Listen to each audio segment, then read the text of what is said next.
kuhusiana na Hasan al-Banna. Huyu ni Sayyid Qutb, maelezo ni mengi, kusoma kidogo kidogo na ruka. Kuhusiana na Hasan al-Banna, huyu Hasan al-Banna huyu ndo mwanzilishi wa Ikhwanul Muslimun, mwanzilishi namba 1. Hasan al-Banna ana itikadi yake ambao mahali tumetofautiana na wao. Anasema huyu Hasan al-Banna, fazaimu at-tanzim Hasan al-Banna kana yashuddu ar-rihal ila quburi al-mauta, alikuwa akifunga safari kwenda kwenye makaburi ya wafu. Amesema faqad qala fi mudhakirati ad-da'wati wad-da'iya, amesema katika mudhakirati ad-da'wati wad-da'iya, tumezungumzia nani, na anasema wa kunna fi kathiri min ayyam. Hasan al-Banna mwenyewe anasema wa kunna, tulikuwa sisi fi kathiri min ayyam al-jam'i allati yatasadaf an naqdiyaha fi Danmuhur ونقترح رحلة لزيارة أحد الأولياء الأقربين في دنمهور، فكان أحيانا نزور دسوق فنمشي على أقدامنا بعد صلاة الصبح مباشرة، حيث نصل حوالي الساعة 8 صباحا، فنقطع المسافة في 3 ساعات وهي نحو 20 كيلومتر، ونزور ونصلي الجمعة ونستريح بعد الغداء ونصلي العصر ونعود أدراجنا ila Danmuhur haythu nusalliha ba'da al-maghrib wal-isha. Haya maeneo ni katika makaburi ya masharifu wao.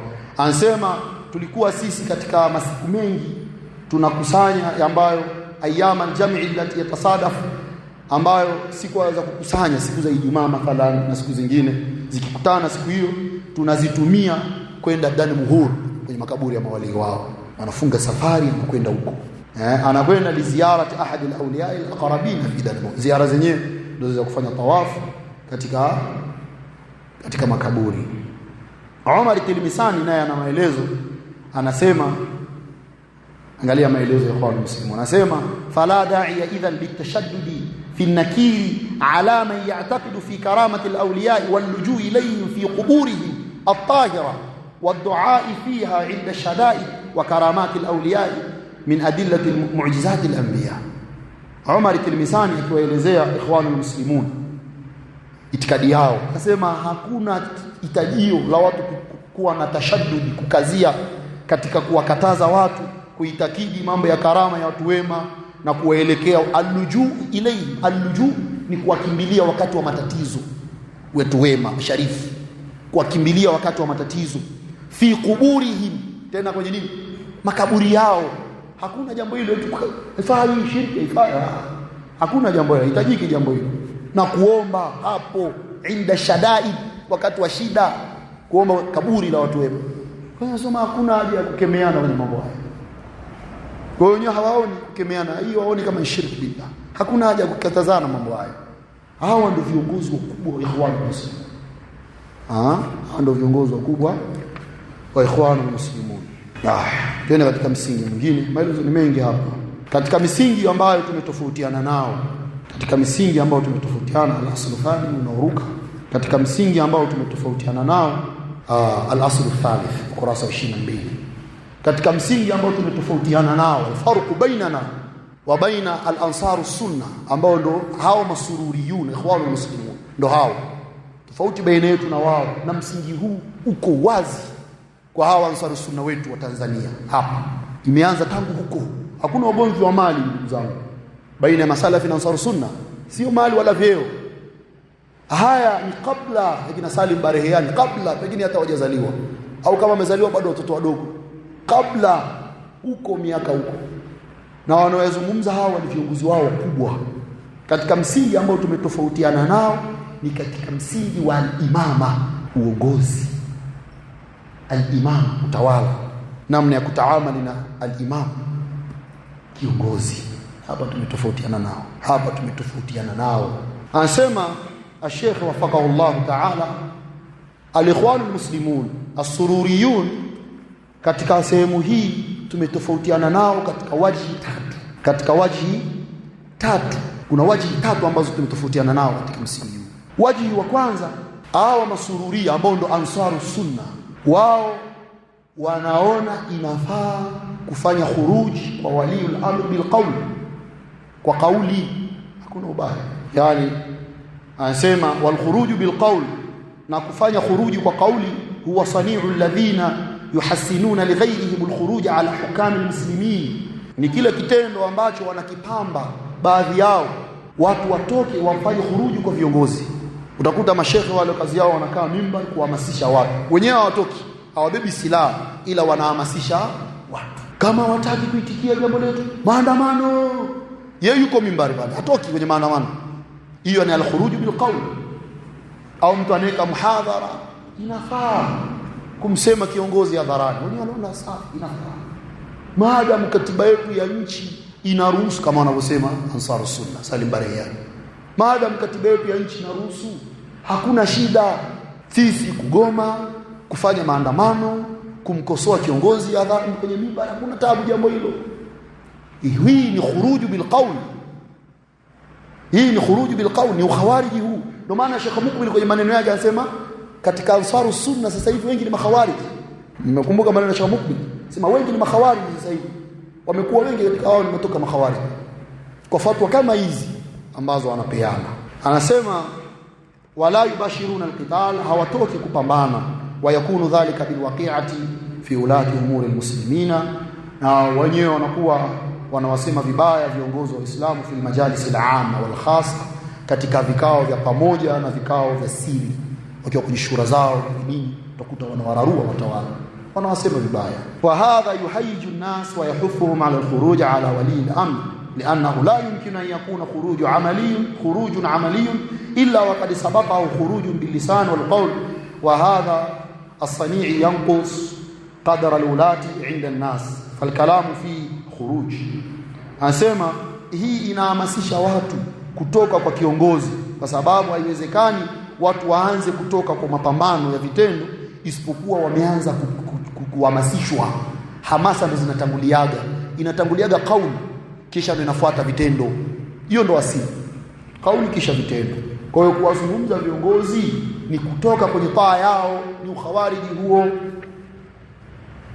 Hiyo ni wajihi wa kwanza ambao makhawariji wenye masururia wanafanya. Na hasisi ya Ahlus Sunna zima hapana, haram. Na hakuna khilafu katika hili, hakuna khilafu katika hili baina ya Ahlus Sunna. Khilafu iliyopo ni baina ya Ahlus Sunna na makhawariji ambao ni masururia. Hiyo ndio khilafu, lakini baina ya Ahlus Sunna hakuna khilafu.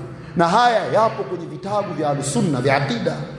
Imam al-Tahawi wala nara al-khuruj ala a'immatina wa ulati umurina wa injaru, hatuitakidi kufanya khuruj kwa viongozi wetu hata kama wakiwa wajeuri wanafanya dhulma, haifai. Tikana watu wana subra, lakini wenyewe wanaona inafaa, kuna shida.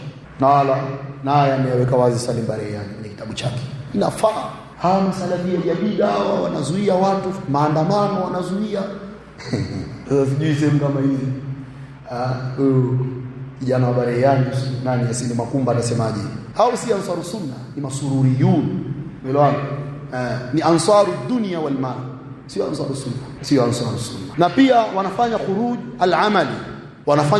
al-amali, wanatoka kwa watawala vitendo, hawaishii kwa kusema tu, wana mikakati ya kutoka kwa watawala. Na wakipata fursa, chance ndogo utawaona, ikitokea chance utawaona kwenye majukwaa na silaha wanaweza kubeba, ni fursa hawana, wamekwama, wanaona serikali msimamizi wake mkali, lakini wakipata chance anafanya khuruji. Umeelewana? Anasema katika alwajhu thani katika ukurasa wa 23, anasema katika waji ambazo masururia wanatoka kwa watawala, alwuqu fi alkhuruj alamali, wanatoka kwa vitendo. Walmaqsudu minhu, na maksudio katika jambo hili, as-sa'yu fi qatl al-imam wa izalati, kwenda mbio katika kumuua kiongozi na kumtoa madarakani. Wana harakati na mikakati ya kumtoa kiongozi madarakani, sawaun akana bisayfi au bighairi, sawa kwa upanga au wasiokuwa upanga. Wenyewe wanaona inafaa. Qala al-Imam Ahmad rahimahullah ta'ala, al-Imam Ahmad imamu Ahlus Sunna anasema, wala yahillu qitalu sultan, na si halali kupambana na kiongozi, wala al-khuruju alayhi, wala kutoka kwake yeye, li ahadin minan nas, kwa yoyote katika watu. Hii ndio itikadi ya Ahlus Sunna. haifai kutoka kwa kiongozi. Faman fa'ala dhalik, mwenye kufanya hayo, Imam Ahmad, mwenye kufanya hayo fahuwa mubtadi'un, ni mzushi. Kwa hiyo masururia sio ahlus sunna, ni watu wa bid'a, au ansarus sunna ni wazushi. Fahuwa mubtadi'un, ni mzushi, ala ghairi sunnati wa tariqa, yuko nje ya sunna na yuko nje ya njia ya wema waliotangulia. Naweza kufikiri wanasingiziwa, tuwasingizii, ndio itikadi yao. Na alhamdulillah ambao hawajawadiriki ansarus sunna miaka wakiwa na nashati, Barihiani ametuachia hazina namna ya kutaka kujua ansarus sunna. Soma ni upi usalafia jadida. Huo ndio ansarus sunna uliopo, ni ukhawarij kuanzia mwanzo mpaka mwisho. Wallahi ni ukhawarij yule asawa kina Osama bin Laden ndio huko. Na hata alionukuu kwao ngoja kuelezea inshallah hichi na muda wake, ngoja kuanzia mwanzo, jina la mwanzo mpaka yaliomo ndani kidogo mukhtasar, muone namna hawa ansarus sunna ni watu wa bid'a, bali ni makhawarij. Umeelewana? Bora sio akasema bana ugomvi wetu na hawa ni maslahi la Salim Barihiani na wenye kuungana na wao kama gine Yasini Makumba na wengineo ni masururia makhawarij, si katika sunna. Na hii tunasema saraha, akiweza ajiapinge, tutamthibitishia kwenye kitabu cha shekhe wake Salim Barihiani. Apinge sasa, aseme tumechomekea haya maneno. Si vipi wamegaiwa? Yapo, ni makhawarij. Imam Ahmad anasema hili moja tu, wala yahillu qitalu sultan wala alkhuruj alayhi li ahad minan nas, faman fa'ala dhalik fahuwa mubtadi'un, mwenye kufanya hizo ni mzushi, ala ghairi sunnati wa tariq, yuko nje ya sunna na yuko nje ya manhaj salafi.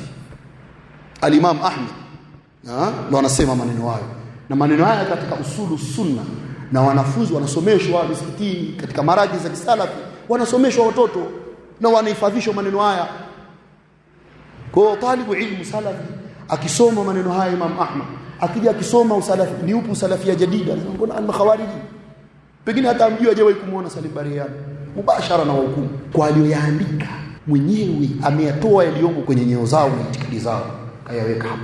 Alhamdulillah, na hii ni neema. Wengi ambao mashekhe walipokuwa wakisema wengine wanakanusha uongo, wanatusingizia, Allah akamsalitisha kwa mkono wake akaandika itikadi yao. Umeelewana? Anasema wasururiyatu wal ikhwanul muslimun waqa'u fi khuruj al-qawli wal 'amali, masururia na ikhwanul muslimun wameingia katika kufanya khuruji kwa kauli na amali, wameingia katika kufanya khuruji kwa kauli na amali. Faqad waqa'a minhum tahridun nas, imetokea kwao kuhamasisha watu, wataalibuhum ala al-khuruj, na kuunda makundi ya kufanya khuruji binawaihi, kwa aina zote mbili, ala hukami almuslimin, dhidi ya viongozi wa Waislamu, wa waqa'u fi tahridhi ala istibahati dima'i almuslimin, na pia wanahamasisha watu, wanahalalisha damu za Waislamu. Wanaona sawa tu. Wa madhhabu ahli sunnati, na madhhabu ya ahli sunna as-salafiyun qa'imun ala wujubi as-sam'i wat-ta'a, juu ya wajibu wa kusikia na kutii liulati al-amri bil ma'ruf, viongozi kwenye mambo mema. Melwan Mtume anasema inna mata'atu bil ma'ruf, kutii kwenye mambo mema.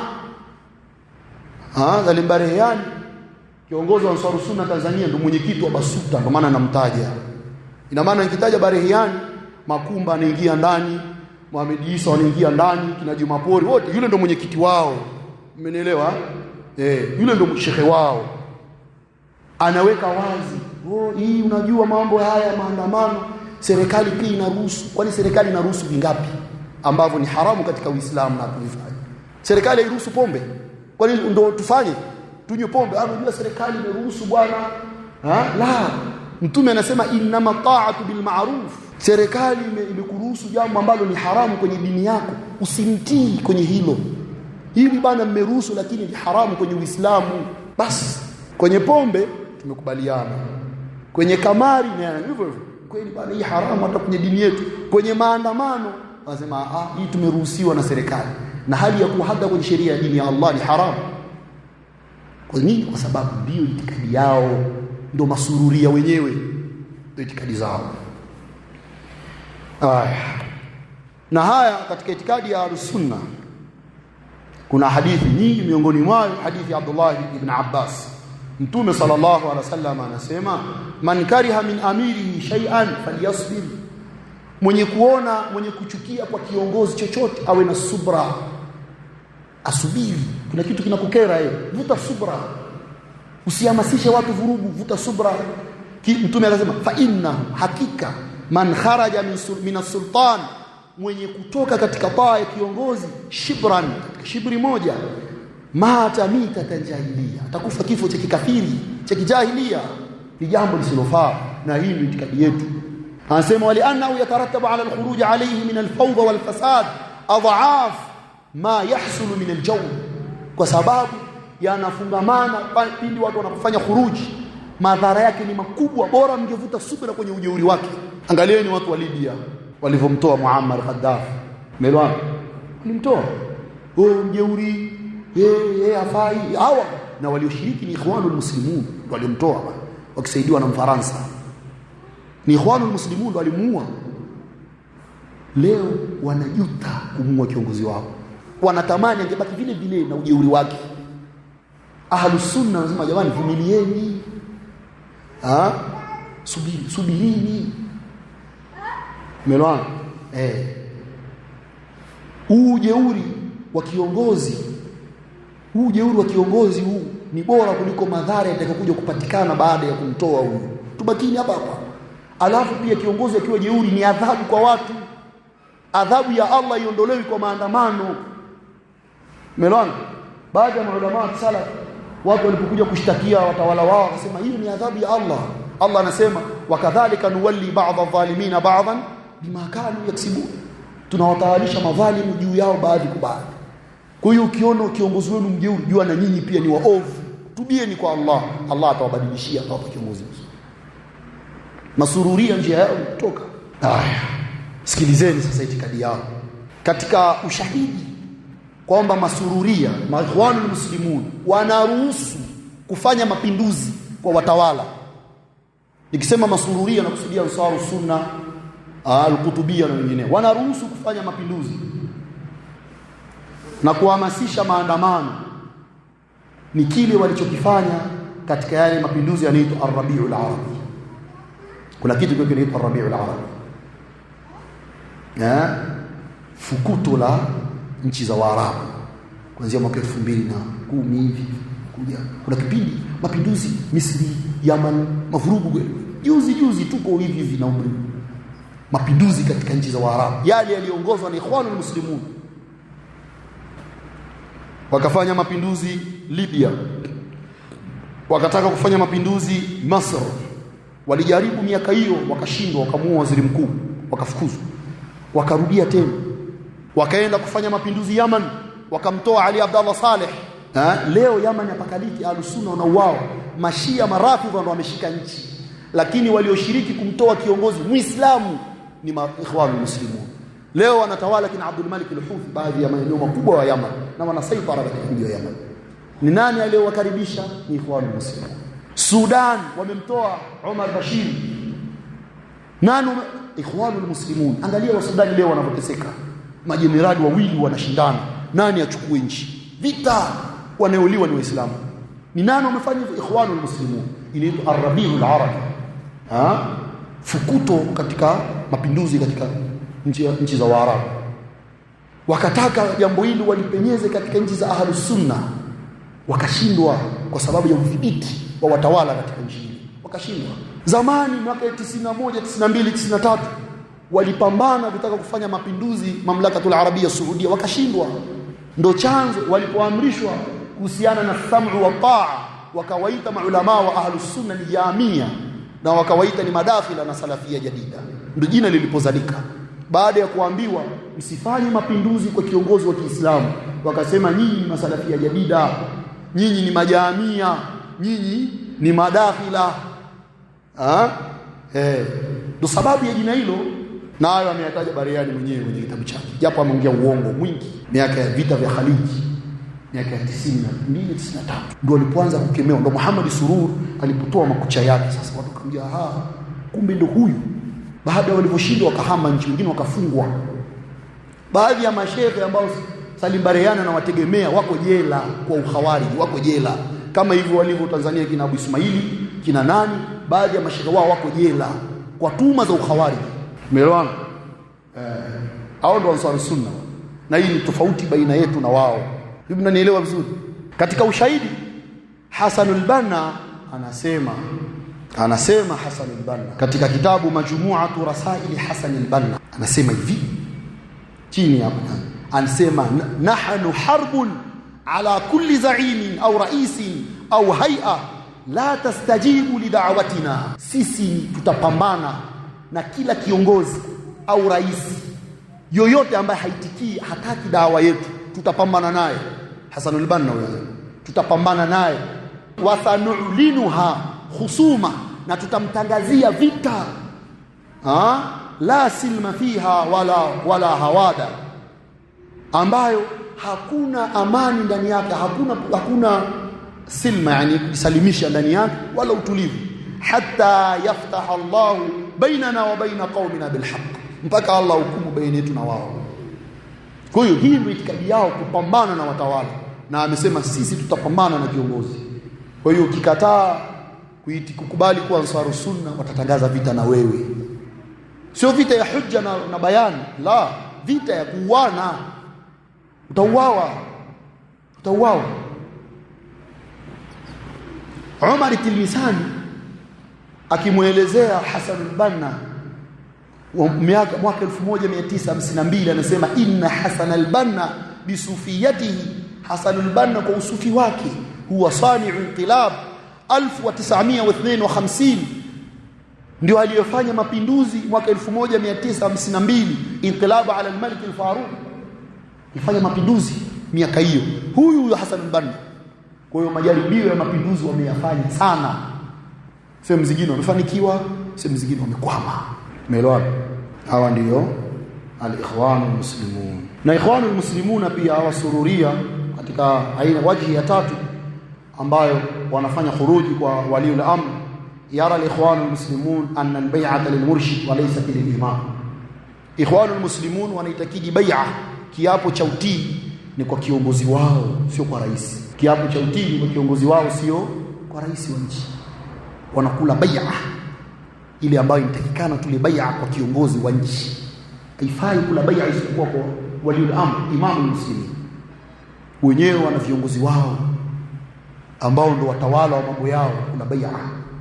Jambo hili binafsi silijui kwa Salim Bareani na taasisi yake za Sunna, kama lipo au walipo, kama wana bai'a au silijui jambo hili. Sasa Ibn Abbas fikiri yupo, hata si yupo, atakuja kutuelezea kama lipo wana bai'a, lakini ni katika itikadi ya Ikhwanul Muslimun kula bai'a, kwamba tuko tayari kufa, kupona, damu yangu, uhai wangu, niko tayari kufa kutetea Ikhwanul Muslimun. Kula bai'a.